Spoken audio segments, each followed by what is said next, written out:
Although money adds only about 10 to 12% of happiness to your experience every day, only 10 to 12%, money is still the number one cause of stress in the world. When you ask people, what do you stress about most? They stress about money. The paradox is when they get the money, their happiness doesn't necessarily increase unless they use the money in a way that brings them fulfillment. So money does not generate happiness, but it can be a means to create happiness for yourself and for others, as long as you understand that net worth is not self-worth. If you confuse your net worth with your self-worth, then money becomes your identity.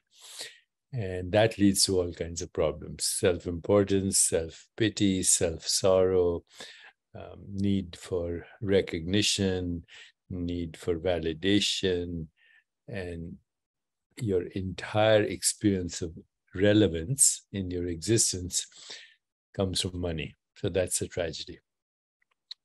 When I wrote my book, Abundance, I was inspired by a lyric from Bob Marley, where he said, some people are so poor, all they have is money. Now, having said that, money is important, and money, or lack of money, is definitely a source of great stress to people. Financial security comes when you have savings, when you have insurance, when you have enough to take care of yourself and your family, when even in old age, so you're not dependent on anyone. And all that can be done if you actually don't spend money that you haven't earned to buy things that you don't need to impress people that you don't like. That's the major cause of stress. Spend money on experiences. Spend money on saving 10% every month or every now and then. Spend money on others. Spend money on family. Spend money on friends. Spend money to make others successful, and spend money on a charitable cause that you believe in, and you will feel abundant.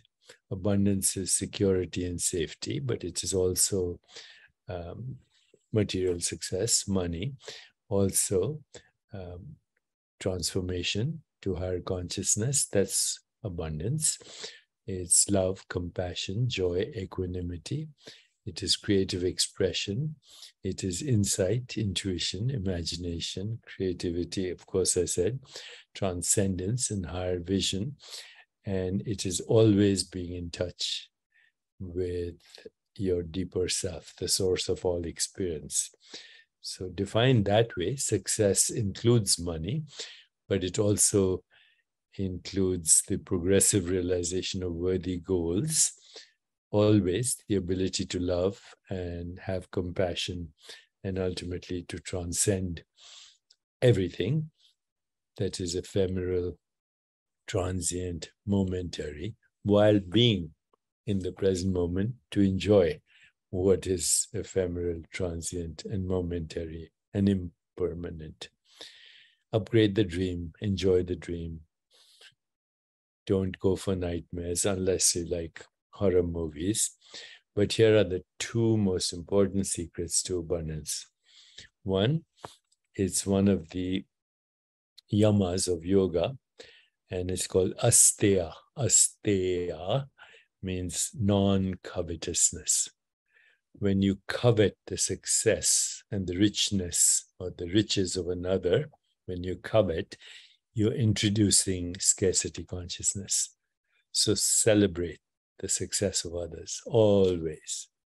Celebrate, even your competitors, because they are actually Also, if they're doing better than you, then you can learn lessons from them. If they're doing worse than you, then you don't do the things that they do. So,